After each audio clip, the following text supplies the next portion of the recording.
Hello, everyone. Today I have an amazing story for you. It's not just for your listening practice, but also to inspire you. Mark sighed and said, "Leo, dreams are not free.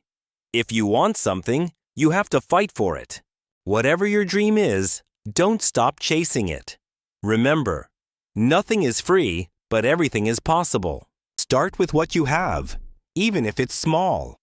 Leo thought deeply about his father's words. Then an idea struck him. He noticed that in his town, people loved fresh bread, but had to travel to a bakery far away. He decided to start selling fresh bread locally, but there was a problem. Leo had no money to buy the bread. He decided to take a chance and approach the bakery's owner, Mr. Anderson. Leo walked miles to meet Mr. Anderson, a grumpy old man who rarely trusted anyone. With confidence, Leo said, "Mr. Anderson, I want to sell your bread in my town, but I don't have money to buy it up front. Can you trust me for 1 week? I will sell the bread, return your money, and keep a small profit." Mr. Anderson raised an eyebrow. "And why should I trust you, young man?" he asked. Leo replied firmly, "Because I am determined, and I will work hard to prove myself."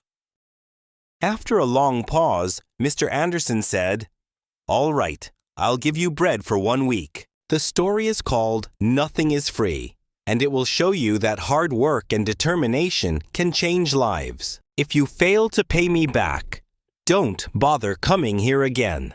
Leo was thrilled. Early the next morning, he carried the bread back to his town and set up a small stand near the park. He greeted every passerby with energy and a smile, saying, "Fresh bread, warm and delicious." At first, people were hesitant. They didn't know if the bread was good, but Leo offered free samples and soon had his first customer. By the end of the day, he had sold all the bread and made a small profit. That evening, he returned to Mr. Anderson and paid him back. The old man nodded and said, "You kept your word. Come back tomorrow." From then on, Leo worked tirelessly. He woke up at 4:00 a.m., walked to the bakery, carried bread to his town, and sold it with passion. After 2 months, he had saved enough money to buy a small cart, making it easier to transport more bread. One day, a customer suggested, "Leo, why don't you bake your own bread? You're good at selling, but if you bake, you'll make more profit." There was a young man named Leo, 20 years old, living in a small, quiet town surrounded by mountains. This idea excited Leo, but it also scared him.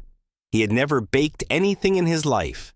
This was the moment where Leo realized nothing is free. Not success, not knowledge, not growth. If I want to succeed, I must take risks and learn. Leo couldn't stop thinking about the idea of baking his own bread. If he could bake, he wouldn't have to rely on Mr. Anderson, and his profit would grow.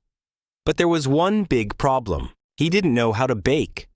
Leo decided to ask Mr. Anderson for help.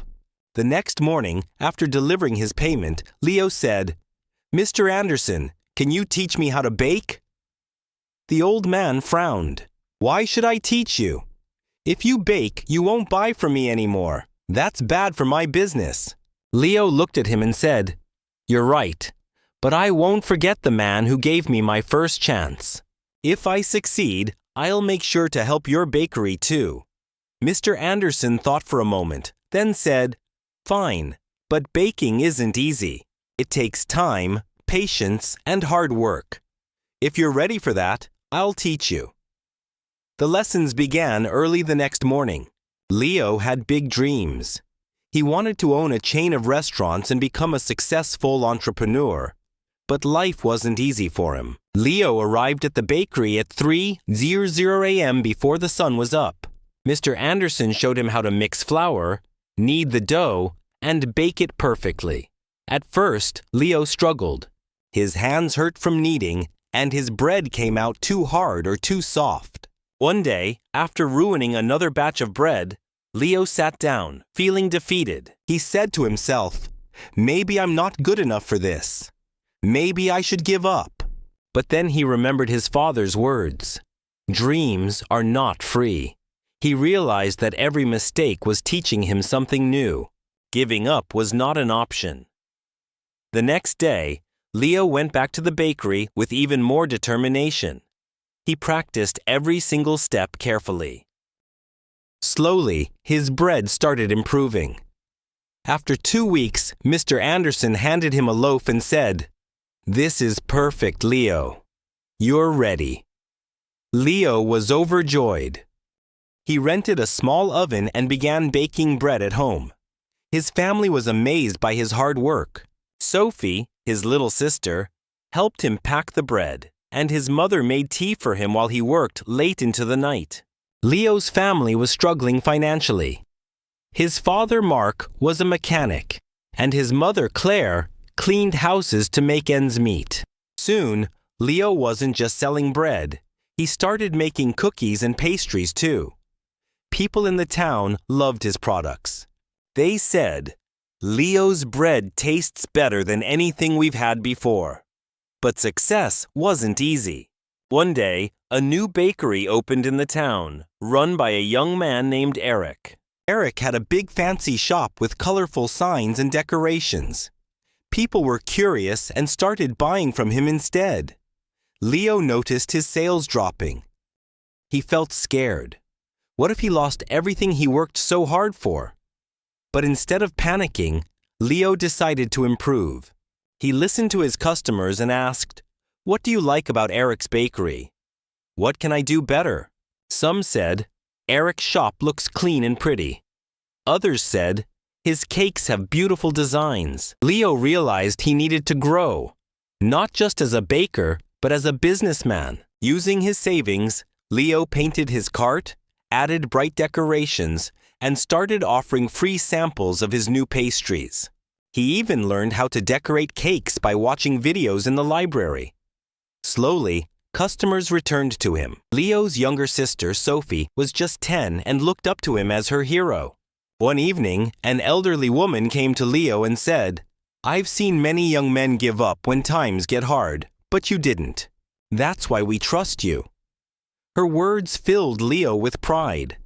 Months passed, and Leo's business grew. He saved enough money to rent a small shop.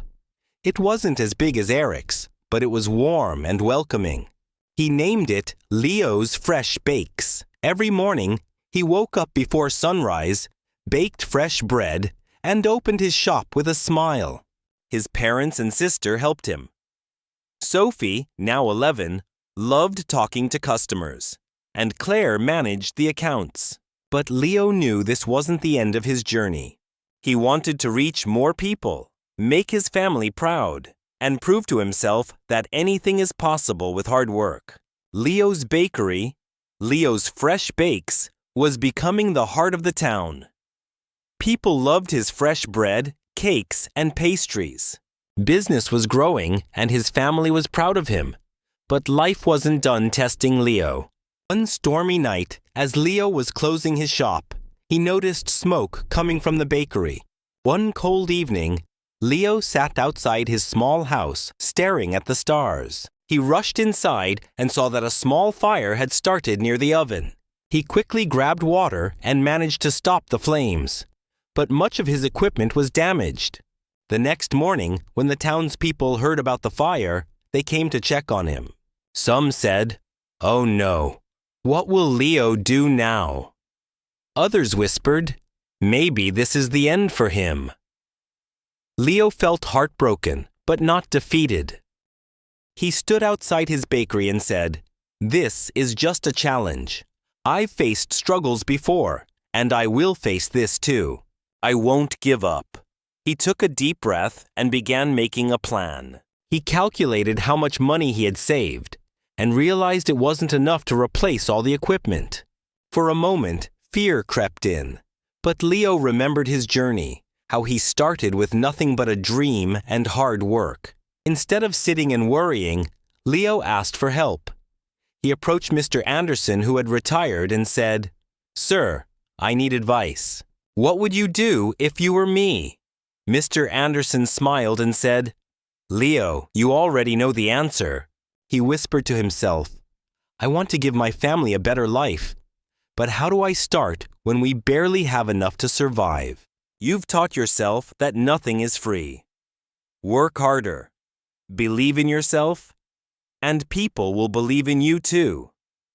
Inspired, Leo decided to rebuild. He didn't wait for someone to rescue him. He started baking at home again with the little equipment he had left. He told his customers, I won't let you down. I'll keep serving you, even if it's just a small amount for now. The townspeople admired his courage. Many of them started helping him. Some donated ingredients. Others gave small amounts of money. And a few offered their time to help him clean and repair the bakery. Leo realized something important. When you work hard and never give up, people notice. They want to help someone who helps themselves. After months of hard work, Leo reopened his bakery. It was better than ever. He painted the walls, added new decorations, and even introduced new items like cupcakes and muffins. His customers were overjoyed. On the day of the grand reopening, the town's mayor came and said, Leo, you are a true inspiration. The next day, Leo shared his dreams with his father. You've shown us all that. With determination, anything is possible. Leo stood in front of the crowd and said, I want to thank each one of you. You've taught me that nothing in life is free. Not success, not respect, not love.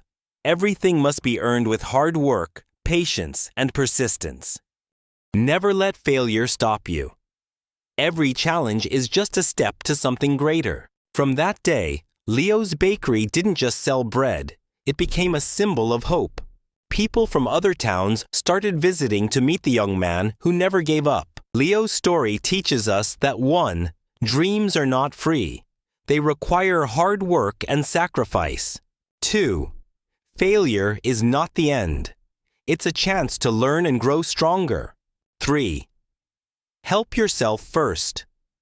When people see your effort, they will support you. 4. Never give up.